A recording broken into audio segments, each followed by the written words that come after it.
my people, it's another beautiful edition of Hola Hola on Flip TV, and it's still your host, Mercy Efoge. President Buhari's spokesperson Garba Shehu should be sacked, Aisha Buhari.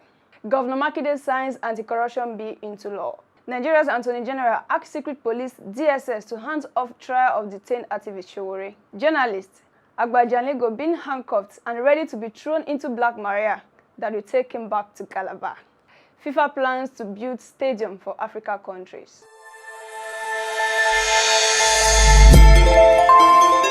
We all remember a video of the First Lady that went viral a few years ago, that she was locked out not to enter the Aso Rock. Well, she has stated that the spokesperson to the President, Garba Shehu, knows the truth and was supposed to come out to say the truth on what transpired, but he did not do that because his loyalty to the President has been shifted to others who have no stake in the compact that the President signed with Nigerians. She said to make the matters worse, Mr. Shehu has presented himself to these people as a willy to an executioner of their antics, from the corridors of power, even the level of interfering with the family affairs of the President, and this should not be so. The First Lady went further to say Mr. Shehu orchestrated and invaded her family privacy through a video circulated by Mama's daughter, Fatima. The public was given the impression that on arrival into the country, I was locked out into the villa by Mr. President. Said Shehu, as the spokesperson to the President, knew the truth and had the responsibility to set the record straight. But because his allegiance somewhere else and his loyalty misplaced, he deliberately refused to clear the air and speak for the President who appointed him in the first place. And said consequently, his action has shown a complete breakdown of trust between the first family and him. She said it was this same Garba Shehu who claimed that the government will not allow the office of the First Lady to run. It was later to confirm to one of my aides that he was instructed to say so by Mama's daughter and not the President. The latest of his antics was to wage a war on the First Family through an orchestrated media campaign by sponsoring accounts to write and defame my children and myself. Based on all the happenings between Garba in his misguided sense of loyalty and inability to stay true and loyal to one person or group, it has become apparent that all trust has broken down between my family and Garba due to the many embarrassments he has caused the presidency and the First Family.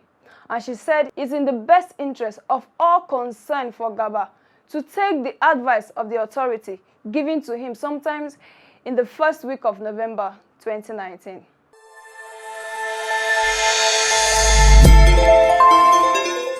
Governor Makinde signs anti-corruption bill into law. Oyo State Governor Engineer Seyi Makinde has signed the Oyo State Anti-Corruption Bill into law 2019. The governor, who assented to the bill passed last week by the Senate House of Assembly, said that his assent was a signal his government was ready to enforce probity and accountability. A statement by the Chief Press Secretary to the governor, Mr. Taiwo Adisa, confirmed that Governor Makinde, immediately after his assent, transferred the law to the Attorney General of Commissioner of Justice, Professor Oyelowo Oyewo, for further administration actions. The governor had, as part of initial declarations upon assumptions of office declaration, that the statement under his watch would establish its own anti-corruption agency to ensure probity, accountability, and good governance. While signing the bill into law on Wednesday, Governor Makinde said, "We have just signed the anti-corruption law for Oyo State. There's nothing to be afraid of. Why we have domesticated the anti-corruption law is just as we want the governance to get closer to the grassroots. We also want to guard the resources of the state in the same manner. Yes, corruption kills the society. When money meant for projects, salaries, and certain development initiatives are diverted, we miss the opportunities." The governor, who spoke at the Executive Council chambers of the governor's office, said that the law has no political coloration, as according to him, corruption and development have no political leanings. This is not a law meant to witch hunt anyone. It is not about politics or political interest. It is not about APC or PDP, but about Oyo State. We know for a fact that if we tackle corruption, we will have enough resources to take care of our people, and that is exactly what this law is meant to achieve for us, he said. The governor reiterated his readiness to waive his immunity and face any corrupt charges against him if he commits any infraction to the law. He added, "So we believe that we have to tackle corruption. I said it during my inaugural address as the executive governor of Oyo State that I will be ready to waive my immunity to face any corruption charges against my person, and I still maintain that position." The governor therefore enjoined every citizen of the state to alert the government of any unscrupulous activities, adding, "If you see something, say something."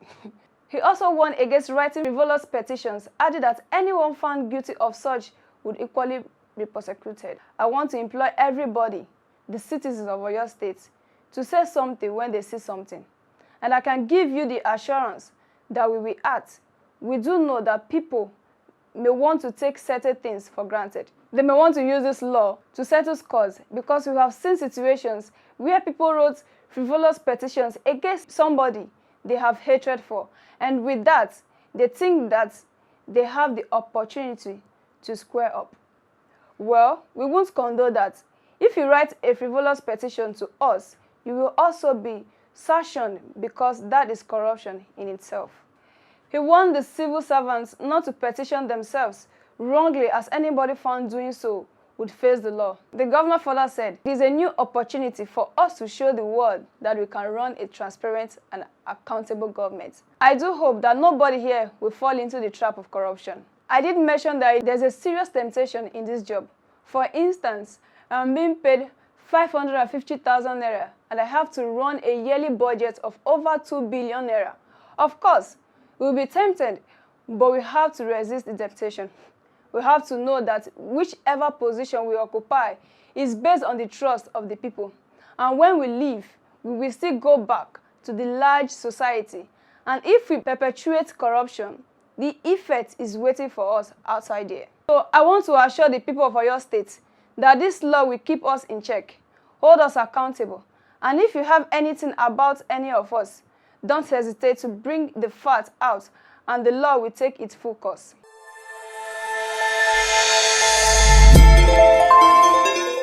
Nigeria's Attorney General asked Secret Police (DSS) to hands off trial of detained activist Showore. The trial, he said, will now be handled by his office. For me, the takeover of this case by the Attorney General is commendable, but a little bit late coming. So who has been behind this case all this while? Who has been behind this over 100 days of detention without proper trial? It is interesting the Senate and House representatives are investigating too. At least that will let spokesman of the president, Femi Adesina, know that more than 10,000 Nigerians are concerned and talking about this matter that has earned Nigerians a bad reputation on the world map. Court orders release of several people with cases, but this government has deliberately refused to obey, even when the bail requirements have been met. What are you afraid of? Why are you ganging people for their opinions? Free speech when we have records of statements that your principals made against the immediate past Goodluck Jonathan's administration. Why are you criminalizing opinions now? It is right when you say it is and wrong when others say it is. Must my position agree with you? Come on, governance, it is more than that. Come to think of it, who inspired what you call hate speech? Is it not politicians who deprive the people? Now you want to stifle their voices to complain. Please let us make sense out of our actions and pronouncements. Lord of mercy, Lord have mercy. All right. Agbajalingo being handcuffed and ready to be thrown into Black Maria that will take him to Calabar prison. And my question here now is, how come nobody is talking about him and his incarceration like they do Showore? Not even NUJ, CDHR, and other human rights groups have done enough. We need more agitations, protests that Agbajalingo should be freed. To Cross River State Governor, I am afraid you have crossed the line. And I want to ask if there's proprietary in this continued incarceration.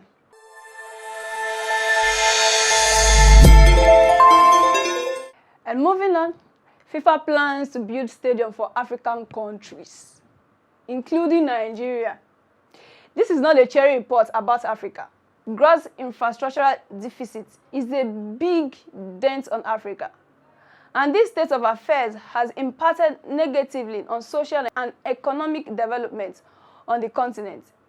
It is high time African governments did something to close the infrastructural gap, lest we will continue to be the last. Since soccer has undoubtedly become a multi-billion business that attracts huge economic rewards and fame, building and maintaining the requisite facilities should be given priority in the scheme of economic development. That Nigeria is among the African countries where FIFA plans to build a stadium is disgraceful.